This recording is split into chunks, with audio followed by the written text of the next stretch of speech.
Shirley Bassey and the Propellerheads put it in the song History Repeating.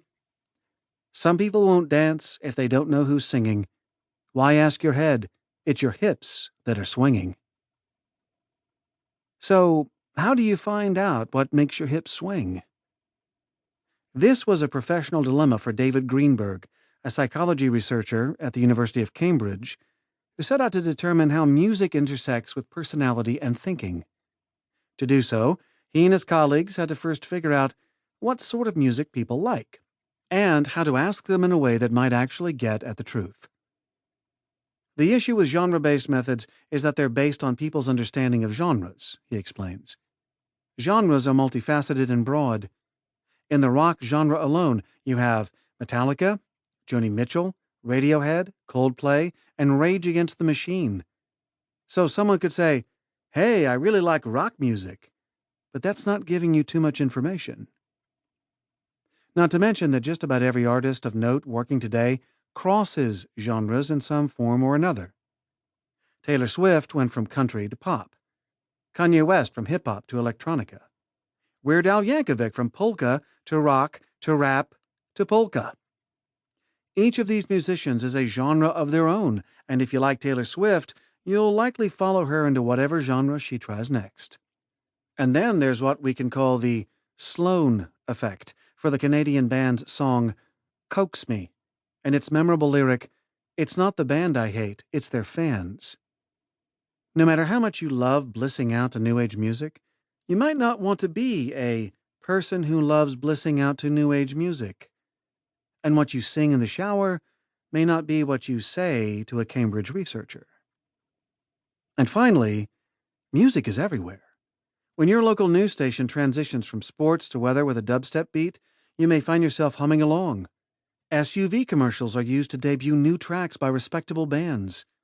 Regular visits to the grocery store expose you to Adele's complete back catalog. Even if you never seek out a song, you may find that your musical preferences are much more diverse than you expected them to be.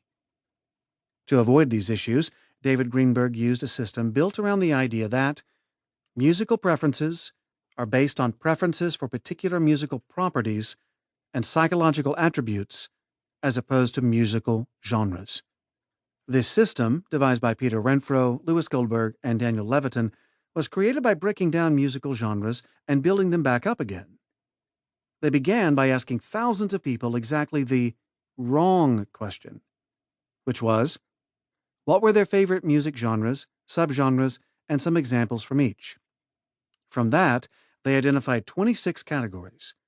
Then they sought out 2 relatively unheard songs from each category to avoid participants recognizing a song and, say, recalling that it was played at their high school prom. And finally, they played 15-second excerpts of the resulting 52 songs to another group of people and asked them to rate how much they liked them on a scale of 1 to 9.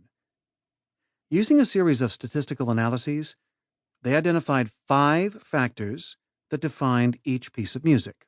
They are 1. Mellow. For pop, soft rock, and R&B excerpts perceived as slow, quiet, and not distorted. 2. Unpretentious. For country and rock and roll excerpts that tended to be romantic and relaxing. 3. Sophisticated. For classical, jazz, and world music excerpts said to be intelligent and complex. 4. Intense. For loud, forceful punk or heavy metal excerpts. And finally, 5. Contemporary. For rap and electronica excerpts, but also jazz. Conveniently, these 5 factors spell out the acronym MUSIC. The researchers who developed this model have used it to examine how music corresponds to personality traits, cognitive abilities, and political views. Some of the same researchers have also tried to extend this broad model from music to all of culture. And it's in this model that we find the beginnings of the elements of taste.